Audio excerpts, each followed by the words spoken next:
내려가서 시어머니의 명령대로 다 아니라 보아스가 먹고 마시고 마음이 즐거워 가서 곡식단 더미의 끝에 눕는지라. 룻이 가만히 가서 그의 발치 이불을 들고 거기 누웠더라. 밤중에 그가 놀라 몸을 돌이켜본즉 한 여인이 자기 발치에 누워 있는지라. 이르되 네가 누구냐 하니 대답하되 나는 당신의 요종 룻이오니 당신의 옷자락을 펴 당신의 요종을 덮으소서. 이는 당신이 기업을 물을 자가 됨이니나 하니 그가 이르되 내 딸아 여호와께서 네게 복 주시기를 원하노라. 네가 가난하건 부하건 젊은 자를 따르지 아니하였으니 네가 베푼 인애가 처음보다 나중이 더하도다. 그리고 이제 내 딸아 두려워하지 말라. 네가 내 말대로 내게 다 행하리라. 내가 현숙한 여자인 줄을 나의 성읍 백성이 다 아느니라. 참으로 나는 기업을 물을 자이나 기업 물을 자로서 나보다 더 가까운 사람이 없으니 이 밤에 여기서 머무르라. 아침에 그가 기업 물을 자의 책임을 네게 이행하려 하면 좋으니 그가 그 기업 물을 자의 책임을 행할 것이니라. 만일 그가 그 기업 물을 자의 책임을 네게 이행하기를 기뻐하지 아니하면 여호와께서 살아계심을 두고 맹세하노니 내가 기업 물을 자의 책임을 네게 이행하니라. 아침까지 누워 있을지니라 하니라. 아멘. 네, 오늘 새날 주신 하나님 찬양합니다. 너무 감사합니다. 고맙습니다. 할로 많이 받으십시오. 축복합니다. 감사해요. 우리 오늘 월요일입니다. 한 주간도 주일 말씀 더 생각하는 이 시간 되었으면 좋겠습니다. 어제 이 본문의 말씀을 가지고 하나님 일에 참여하는 성도의 자세라는 제목으로 말씀을 나눴죠. 어제는 특별히 나오미의 그 부탁에 반응한 룻의 모습과 또 룻의 그 제안에 반응하는 보아스의 모습을 통해서 하나님의 일이 진행되는 현장에 하나님께서는 성도들이 어떤 모습을 통해 일하신지를 살펴봤습니다. 그것은 다른 것이 아니라 끝까지 그 맡겨진 책임을 이행하는 자들의 애씀 속에서 일해 가신다는 것입니다. 특별히 어제 룻의 모습은 이렇게 표현되었습니다. 다 행하니라. 시어머니의 명령대로 다 하니라. 성경이 의도적인 것 같은 느낌이 들 정도로 반복되는 표현이 뭐냐면 다 행했다는 것입니다. 사실 이 룻의 입장에서는 말씀드린 것처럼 어머니의 부탁대로 움직인다라는 것이 보통 쉽지 않은 어려운 일이 아니었습니다. 어려운 일이었던 것을 우리는 기억할 필요가 있습니다. 위험 요소가 분명히 있었죠. 그 밤에 타작마당에 홀로 간다는 것도 그렇고 혹여라도 잘못되었을 경우에는 어려움을 겪을 수도 있었고 또 수치를 겪을 수도 있었습니다. 그런데 룻의 그런 단호한 선뜻 이행하는 모습의 중심에 무엇이 있었을까라고 할 때 그 중심엔 어제 말씀 봤던 것처럼 자신이 분명 이방 여인이긴 하지만 이제는 어머니의 하나님을 자신의 하나님으로 고백하고 그 하나님을 섬기는 백성들 가운데 한 사람으로서의 그 책임감을 감당하는 것이었음을 살펴봤습니다. 하나님께서는 율법을 통해서 하나님의 성품을 담아내어서 하나님이 어떠한 분이심을 드러내실 뿐만 아니라 그 율법대로 살아갈 때 그 율법을 지키는 공동체가 보호받고 돌봄을 받도록 하셨습니다. 한마디로 말한다면 이 이스라엘 백성 한 사람 한 사람들이 자신의 언약 백성으로서의 율법 앞에서의 책임을 다한다는 것은 단순한 순종을 넘어서 하나님이 그 공동체를 지키시는 방법이었던 거죠. 9절 말씀을 보시게 되면 룻이 딱 그 하나님의 마음을 이해한 듯합니다. 룻이 청혼을 하는 그 부탁의 현장에 고백했던 것은 다른 것이 아니죠. 보아스 당신의 옷자락으로 나를 덮어주십시오. 이때 옷자락은 뭐였습니까? 날개였습니다. 보아스가 이렇게 축복을 했었습니다.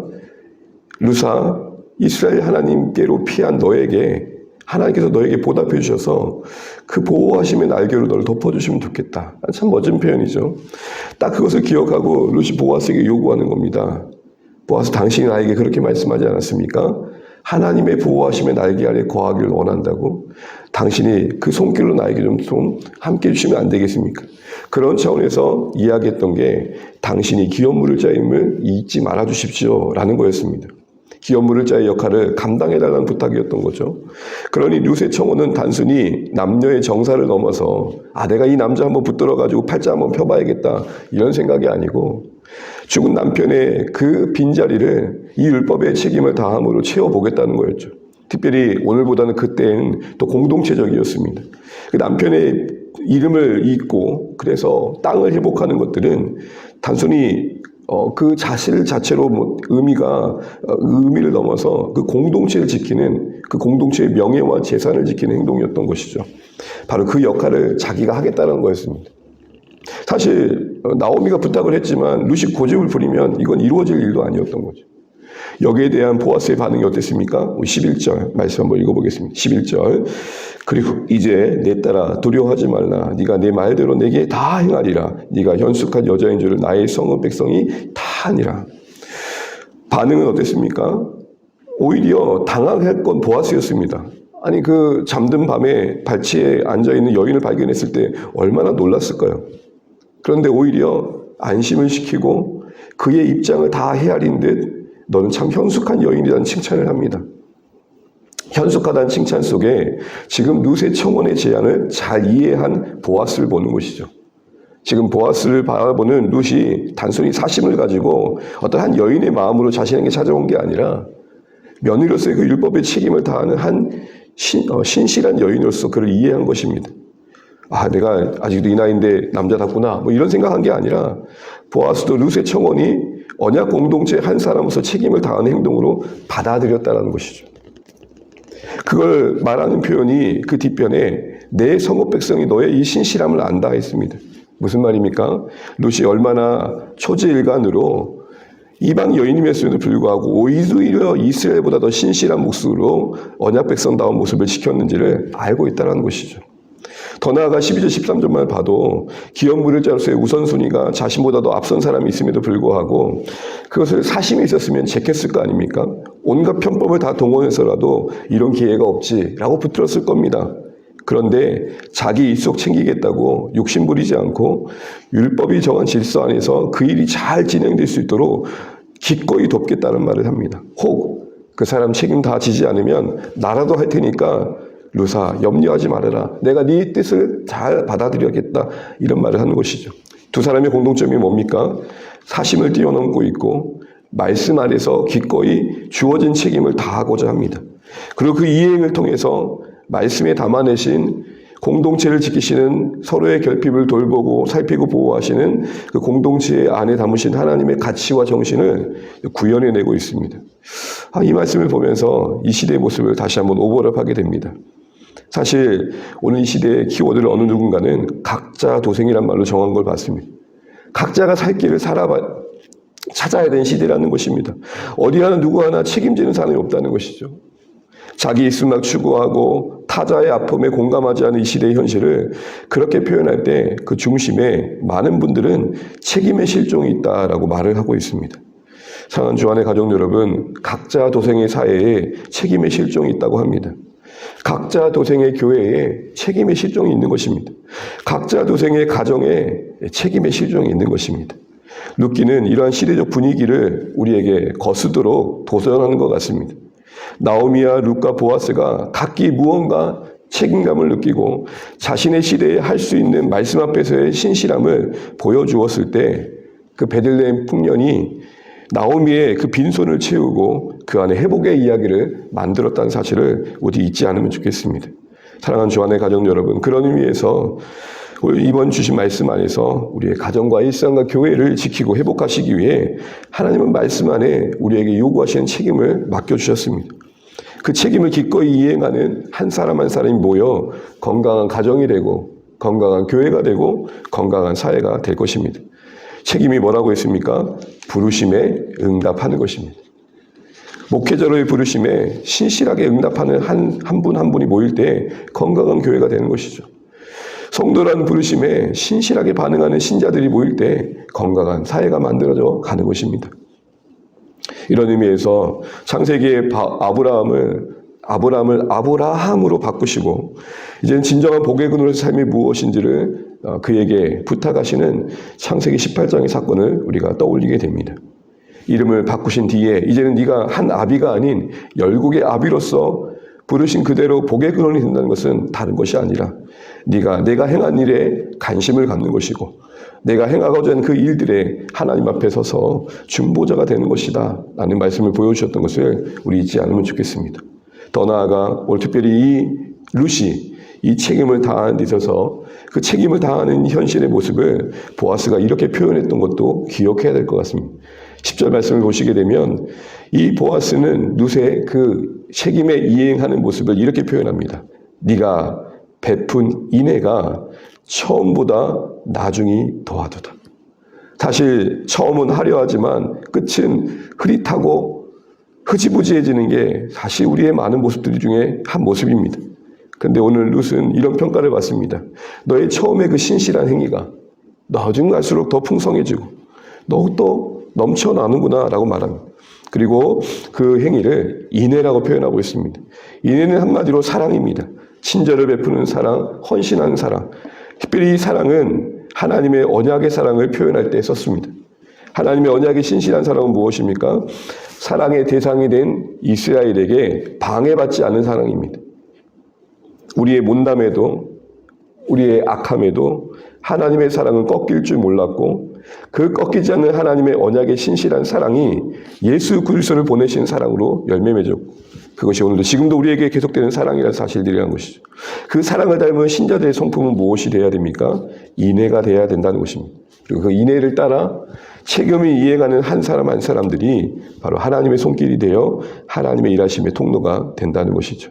그런 의미에서 신자로서 우리의 간절한 기도 제목은 한 가지 무엇입니까?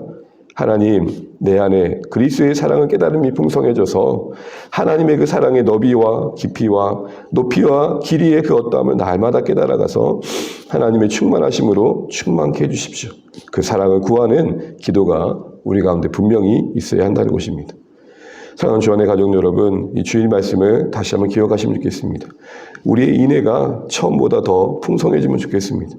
시간이 흘러갈수록 주님의 사랑이 우리 안에 이전보다 더 깊어지면 좋겠고 그 사랑을 따라 우리에게 주어진 이 무거운 책임들을 넉넉히 감당하시면 좋겠습니다.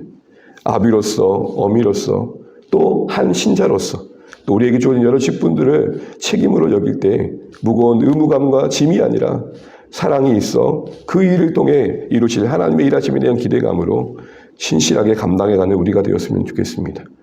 이 사랑에 처음보다 나중에 더해지는 신실함으로 하나님 앞에 이 책임을 이행하는 한 사람 한 사람 되셔서 이 땅 가운데 이루어 가시는 하나님의 일하심에 아름답게 쓰임받아갈 수 있는 우리의 삶이 되시기를 주님의 이름으로 축복합니다. 기도하겠습니다.